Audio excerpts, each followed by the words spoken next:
Россия планирует перебросить десятки тысяч военных в Беларусь. В США дают понять, что Украина не вернется к международно признанным границам, а в Киеве обещают победить Путина перед его смертью. В эфире «Нехта» самые важные и интересные новости к этому часу. Крыса среди своих. Служба безопасности задержала топ-представителя СБУ, который работал на РФ и сливал данные о военно-политическом руководстве Украины. Как отследили? Двойной удар. Зеленский и глава Пентагона открыто говорят, Украине не светит место в НАТО. Как Киев собирается создать свой военный блок и почему в США назвали иллюзией возвращение Крыма, а также Луганской и Донецкой областей.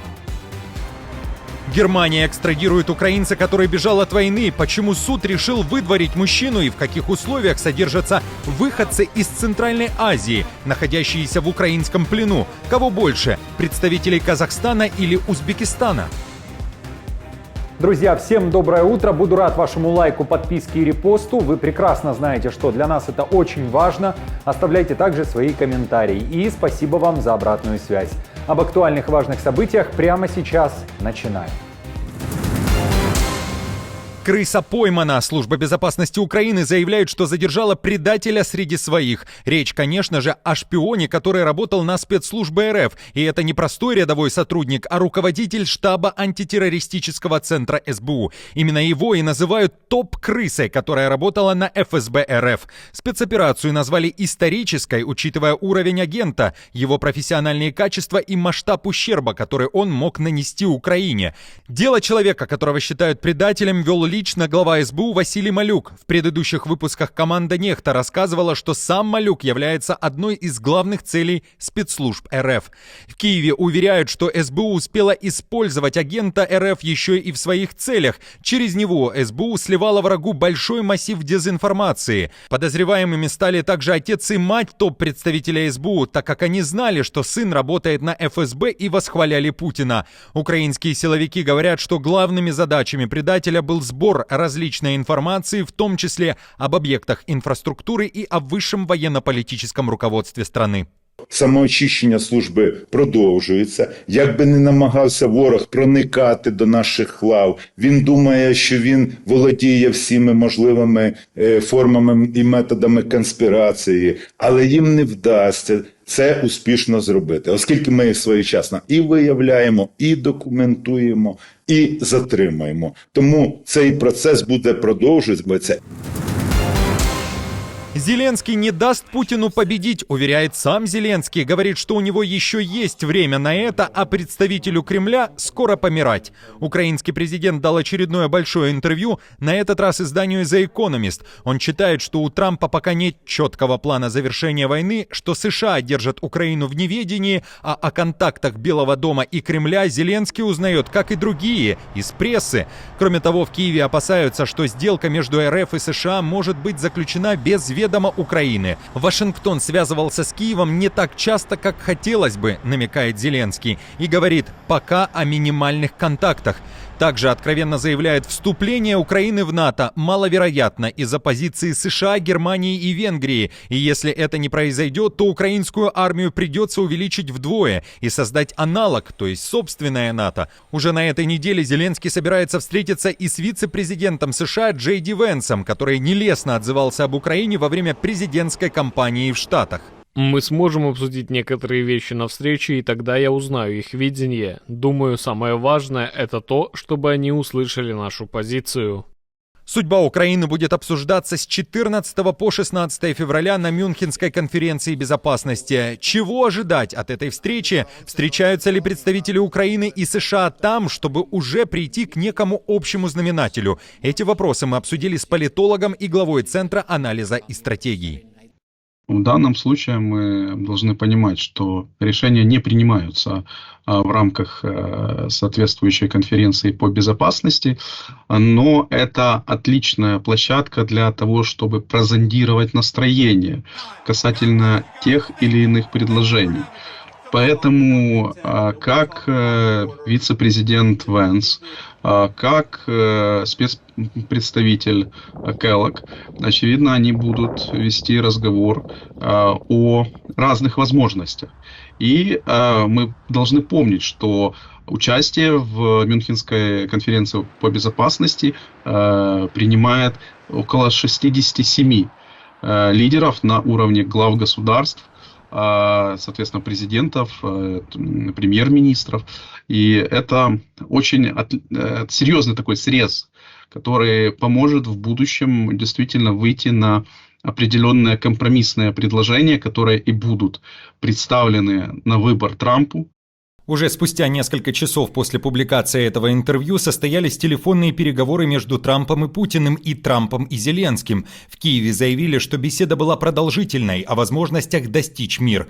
Зеленский уверяет, что Трамп раскрыл карты и рассказал, о чем он говорил с Путиным, и добавил, что Украина и Америка определяют, внимание, совместные шаги для того, чтобы остановить российскую агрессию. А Трамп при этом благословил народы России и Украины и заявил, что разговор действительно был продуктивным. Одной из главных тем стала предстоящая встреча Джей Ди Венса с представителями Украины в Мюнхене. В Москве же заявили, что пригласили Трампа в Москву. Президент Трамп высказался за скорейшую остановку боевых действий и решение проблемы мирными средствами. Президент Путин со своей стороны упомянул о необходимости устранения первопричин конфликта и согласился с Трампом в том, что долгосрочное урегулирование может быть достигнуто посредством мирных переговоров. Зеленский также считает, что сейчас РФ увеличивает свою армию на сотни тысяч человек, чтобы потом перебросить большую часть в Беларусь под предлогом учений. Эти войска могут пойти вновь в Украину, а могут напасть и на Литву или же Польшу, говорит Зеленский. Кстати, 11 февраля российский военный разведывательный самолет вторгся в воздушное пространство Польши. Произошло это над Гданьским проливом. Глубина вторжения составила 6,5 километров. В польском военном ведомстве уточнили, что причиной вторжения стал сбой навигационной системы российского судна. Самолет покинул чужое воздушное пространство через 1 минуту и 12 секунд. США отправляют новый сигнал Москве. После завершения войны Украина должна быть суверенной и независимой, но при этом финал не близок. Госсекретарь США признал фактически поражение Трампа, который хотел за сутки положить конец российской агрессии. Сроки сдвинулись. Войну теперь считают сложным конфликтом. Президент ясно дал понять, что хочет положить этому конец, потому что гибнет огромное количество людей, происходит разрушение, но речь идет о справедливом завершении, таком, при котором Украина остается суверенной и независимой страной, и мы можем положить конец этой дорогостоящей и разрушительной войне. Путь от нынешнего состояния до такого результата будет долгим, это не будет легко. Почему подчиненные Трампа и сам американский президент за 3 недели на посту сделали уже десятки противоречивых заявлений? Подыгрывает ли он Путину или же четко принял позицию Украины? Почему европейцы находятся в неведении, как и Зеленский, относительно планов Трампа и его контактов с Кремлем? Эти вопросы мы также обсудили с человеком, который многие годы следит за изменениями в геополитике, главой Центра анализа и стратегий. Вы знаете, вот на самом деле могу провести аналогию с двуликим Янусом. Трамп постоянно пытается играть на разночтениях. То он использует политику хорошего и плохого полицейского, то он использует политику кнута и пряника. Часть его движений и, соответственно, принятых решений абсолютно прогнозируемо. То есть определенные месседжи, конечно же, идут позитивные. Но с другой стороны, Трамп все-таки выстраивает определенную такую дуальную коммуникацию. С одной стороны, это западный мир, это Украина. С другой стороны, он выстраивает альтернативную коммуникацию. Это было, например, с Орбаном, который активно там катался. Поэтому на самом деле это как раз показывает, что Трамп делает все, чтобы получать информацию с разных сторон и потом уже для себя выбирать наиболее приемлемое решение.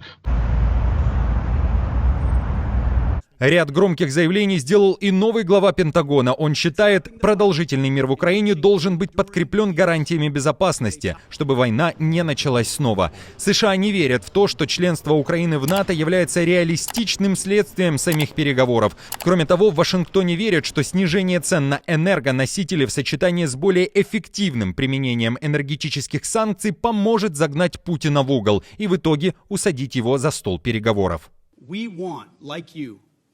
Мы, как и вы, хотим, чтобы Украина была суверенной и процветающей, но для начала мы должны признать, что возвращение к границам Украины до 2014 года нереальная цель. Погоня за этой иллюзорной целью приведет лишь к затягиванию войны и новым страданиям. Вместо этого любая гарантия безопасности должна быть подкреплена боеспособными европейскими и неевропейскими войсками.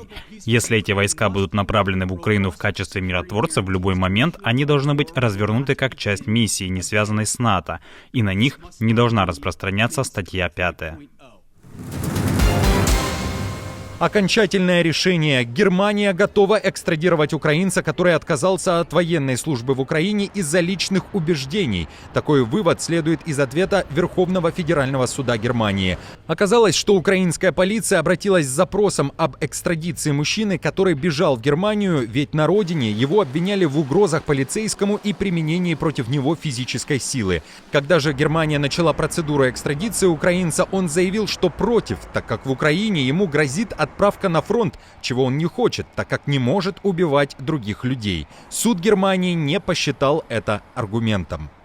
Судьи обосновали свое мнение следующим образом. Отказ от военной службы не является препятствием для экстрадиции, если соответствующее государство подвергается вооруженному нападению, нарушающему международное право, и поэтому лицо должно учитывать возможность призыва на военную службу.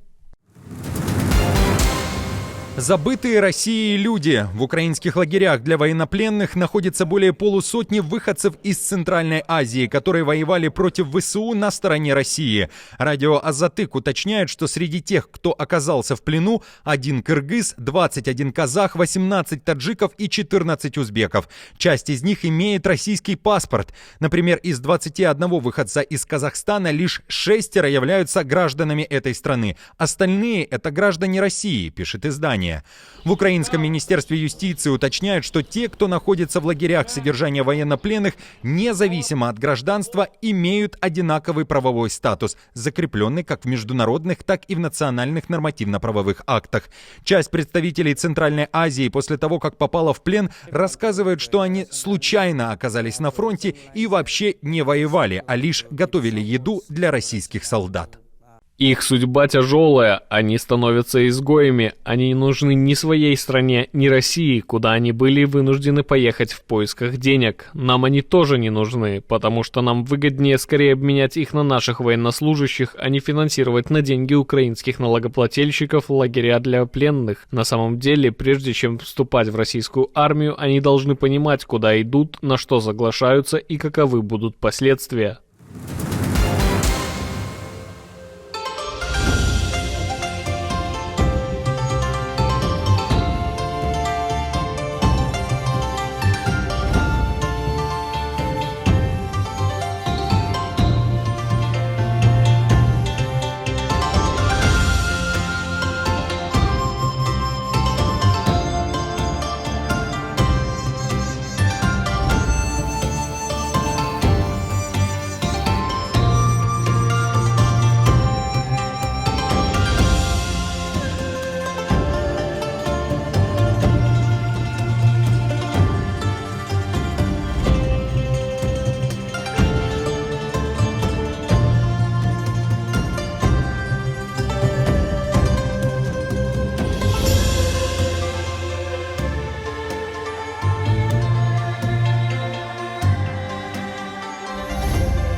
Друзья, на этом все. Не забудьте оставить свой комментарий и лайк. Мы же с командой продолжаем следить за самыми важными новостями. Оперативную информацию от Нехта ищите в телеграм-каналах или на платформе X.